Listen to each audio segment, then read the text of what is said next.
नमस्कार, आपका स्वागत है मेरे YouTube चैनल में। कमेंट में हर हर महादेव जरूर लिखें। एक बार की बात है, उपरिचर नाम का एक राजा था। वह बहुत बड़ा धर्मात्मा और सत्यवादी था। उसने अपने तप से देवराज इंद्र को प्रसन्न कर एक विमान और न सूखने वाली सुंदर माला ली थी। वह माला अपने हृदय में धारण कर विमान में बैठकर आकाश में परिभ्रमण किया करता था। उसे आखेट का बड़ी शौक था। वह प्रायः वनों में आखेट के लिए जाया करता था। उसकी रानी का नाम गिरिका था। वह बहुत सुंदर और पवित्र हृदय वाली थी। वह अपने पति को बहुत ही प्रेम करती थी। ईश्वर के प्रति उसकी बहुत बड़ी आस्था थी, इसलिए वह हमेशा भजन कीर्तन में लगी रहती थी। एक दिन गिरिका ऋतुमती हुई। 3 दिन के पश्चात जब रानी शुद्ध हुई तो उपरिचर उसके साथ रमण करने से पूर्व ही वन में आखेट के लिए चला गया। राजा आखेट के लिए चला तो गया, किंतु उसका ध्यान रानी के साथ रमण करने की ओर लगा रहा। दोपहर का समय था। राजा वन में एक अशोक वृक्ष के नीचे बैठा हुआ था। उस समय शीतल और सुगंधित हवा चल रही थी। मृदुल स्वर में पक्षी गाना गा रहे थे। तब राजा का ध्यान रानी की ओर चला गया। वह रानी के साथ रमण के संबंध में मन ही मन सोचने लगा। राजा कामातुर हो उठा और उसका वीर्य स्खलित हो गया। राजा ने सोचा, उसका वीर्य व्यक्त नहीं जा सकता।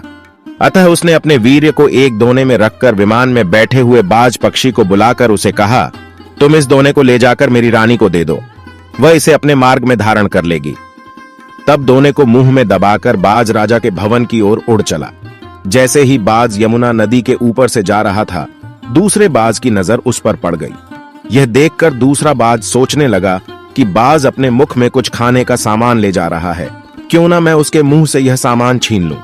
यह सोचकर बाज पहल बाज के ऊपर झपट्टा मारा, जिससे बाज के मुंह से दोना गिरकर यमुना नदी में बह गया। दोने में रखा वीर्य यमुना नदी में बह गया। तभी एक मछली की दृष्टि उस वीर्य पर पड़ी। उसने सोचा यह खान की कोई वस्तु है और उसने उसे पानी के साथ निगल लिया। फलकता मछली गर्भवती हो गई। दासराज नामक मल्लाह को वह मछली शिकार में मिली। जब उसने मछली के पेट को बीचों बीच से काटा तो उसके पेट से एक बालक और एक बालिका निकली। उसने दोनों बच्चे को उपरिचर को भेंट कर दिया। उपरिचर ने बालक को लेकर बालिका को दास को वापस लौटा दिया। दासराज उस बालिका को अपने घर ले जाकर उसका पालन पोषण करने लगा। दासराज ने बालिका का नाम सत्यवती रखा। सत्यवती मछली के पेट में से उत्पन्न हुई थी, इसलिए उसके शरीर से मछली की गंध निकला करती थी। अतः लोग उसे मत्स्यगंधा भी कहते थे।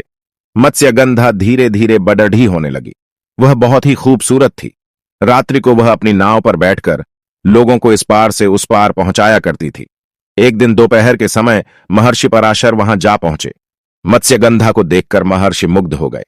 उन्होंने कहा, सुंदरी, तुम्हें अपूर्व सुख मिलेगा, तुम मेरे साथ रमण करो। तब मत्स्यगंधा ने उत्तर दिया, महर्षि, आप यह कैसी बातें कर रहे हैं? दोपहर का समय है, लोग आसपास लोग बैठे हैं, मैं आपके साथ रमण कैसे कर सकती हूं?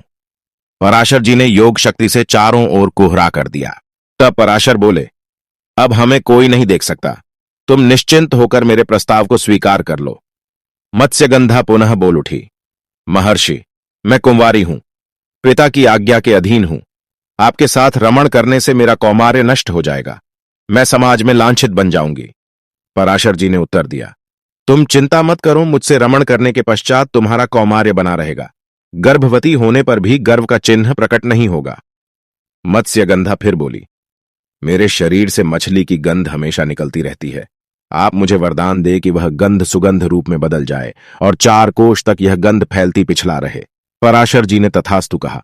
तब मत्स्यगंधा के शरीर से कस्तूरी की गंध निकलने लगी। आने वाले समय में सत्यवती ने एक बेटे को जन्म दिया, जिसका नाम कृष्ण द्वैपायन रखा था, जो आगे चलकर वेद व्यास कहलाएं।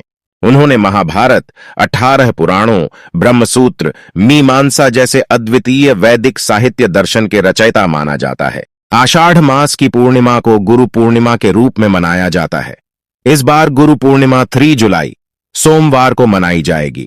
ज्योतिषी कहते हैं कि गुरु पूर्णिमा के दिन गुरु के आशीर्वाद से धन संपत्ति, सुख शांति और वैभव का वरदान पाया जा सकता है। इस दिन वेद व्यास का जन्म हुआ था, इसलिए इसे व्यास पूर्णिमा भी कहा जाता है। हिंदू धर्म में गुरु पूर्णिमा का विशेष महत्व बताया गया है। माना जाता है कि गुरु का स्थान सर्वश्रेष्ठ होता है, गुरु भगवान से भी ऊपर होता है। ऐसा इसलिए क्योंकि वो गुरु ही होता है जो व्यक्ति को अज्ञानता के अंधकार से उबार कर सही रास्ता दिखाता है। इस बार गुरु पूर्णिमा के दिन विशेष योग बन रहे हैं। ये जानकारी आपको कैसी लगी, हमें कमेंट बॉक्स में जरूर बताएं। हरे कृष्णा।